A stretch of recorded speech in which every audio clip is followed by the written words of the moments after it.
Yo, welcome back, kembali lagi di channel Atoa Hayato. Bagaimana kabar nakama sekalian? Semoga selalu baik-baik saja. Chapter 1065 yang lalu memberikan informasi penting mengenai teknologi yang ada di Pulau Egghead, yang ternyata sudah ada di masa lalu pada zaman kerajaan kuno, yaitu 900 tahun yang lalu. Chapter itu juga ditutup dengan penampakan robot raksasa kuno. Lalu Luffy merasa bahwa robot yang mereka lihat itu wujudnya mirip dengan Oars. Nah, rasanya teka-teki tentang abad kekosongan sudah mulai akan terungkap. Lalu untuk chapter 1066 nanti akan segera rilis minggu ini.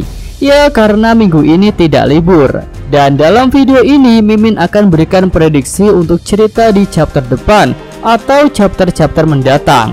Oke lah, tanpa basa-basi lagi, langsung aja kita masuk ke pembahasannya. Nah, di chapter lalu kita sudah mendapatkan color speed tentang film Red. Jadi pada chapter ini tentu akan melanjutkan cover story tentang Germa Double Six. Sebelumnya puding sudah berhasil didapatkan oleh Aokiji dan Van Augur.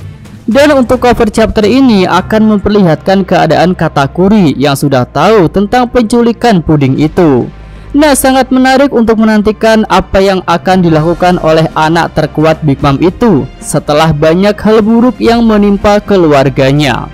Kemudian masuk ke cerita. Di bagian awal mungkin akan menunjukkan Luffy yang sangat antusias untuk menaiki robot raksasa itu. Terlebih lagi Luffy memang adalah orang yang sangat menyukai hal-hal tentang robot. Lalu ketika masuk ke dalamnya, Luffy akan menemukan beberapa petunjuk tentang hal-hal yang kuno. Nah, selama ini ada dua hal yang bisa menjadi petunjuk tentang cerita di masa lalu. Pertama adalah tulisan yang menggunakan huruf-huruf kuno seperti yang ada pada Poneglyph. Dan yang kedua adalah prasasti yang bergambar seperti yang ditemukan Enel di bulan. Nah, jika yang ditemukan Luffy adalah tulisan Poneglyph, tentu dia akan berusaha memberitahu Robin agar bisa membacanya. Tapi jika yang ditemukan oleh Luffy itu adalah prasasti bergambar, mungkin dia tidak akan begitu memperhatikannya. Ya, ketika melihat robot kuno itu, tentu kita bertanya-tanya, apakah robot itu masih bisa dihidupkan atau dijalankan kembali?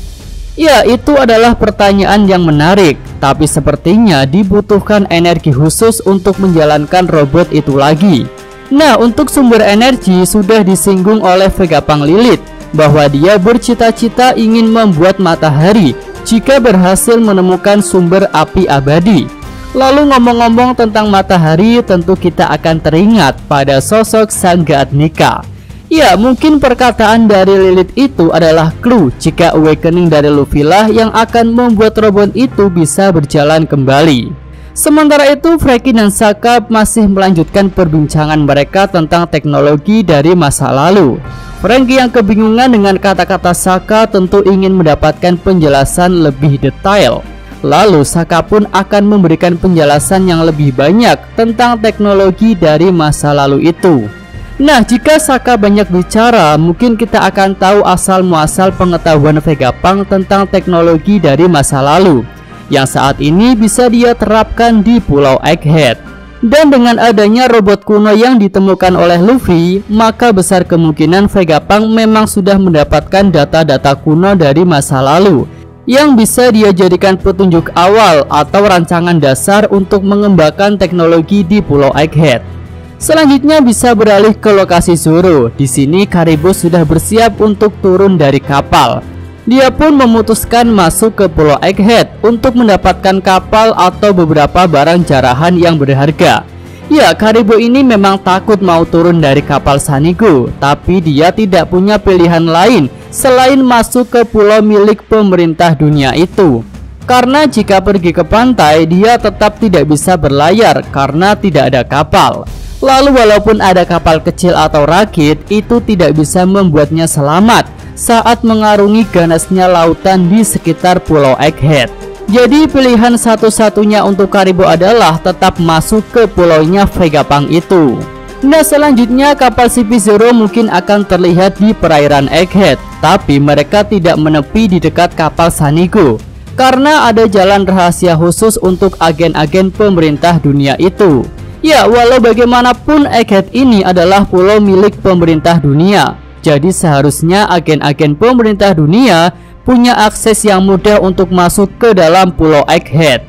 Ya, terlepas dari tujuan mereka saat ini adalah untuk menghabisi Vegapunk.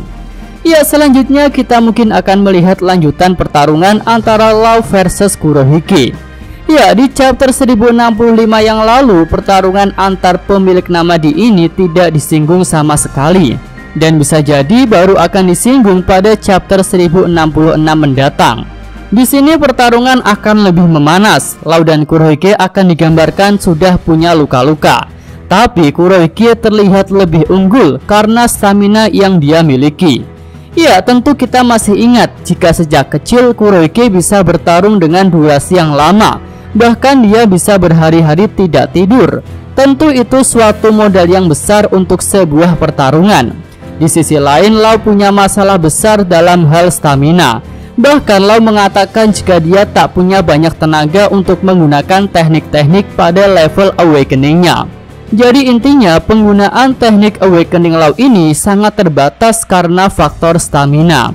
Lalu pada pertarungan melawan Kurohyuki ini, Law dari awal sudah menggunakan teknik pada level awakening.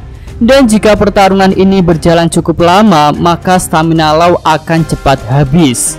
Selanjutnya kita mungkin akan melihat pertarungan antar dua kru bajak laut yang kuat, yaitu Jeanbart versus Barges. Ya, setelah melemparkan gunung kepada kru bajak laut Hati, Barges belum terlihat lagi dalam pertarungan. Dan besar kemungkinan dia akan segera ikut bergabung pada chapter depan. Dan lawan yang tepat untuk adu kekuatan adalah Jeanbart. Ya, Jeanbart ini bisa dikatakan adalah kru bajak laut Hati yang punya power paling tinggi. Tentu hanya dia yang bisa melayani pertarungan melawan kekuatan besarnya Barges. Sementara itu, Beppo yang lincah akan beradu mekanik melawan Van Augur. Dengan kecepatannya dalam bertarung, Beppo akan membuat kesulitan penembak jitu dari kru Kurohyuki itu.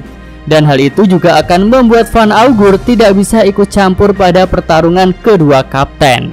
Oke, itu aja prediksi Mimin untuk chapter 1066 mendatang. Jika nakama sekalian punya prediksi lain yang lebih bagus, bisa tulis pada kolom komentar.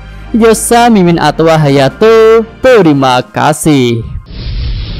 Oke, cukup sekian video kali ini. Semoga nakama sekalian menyukainya. Terima kasih sudah nonton. Jangan lupa like-nya dan subscribe channel Atwa Hayato. Show!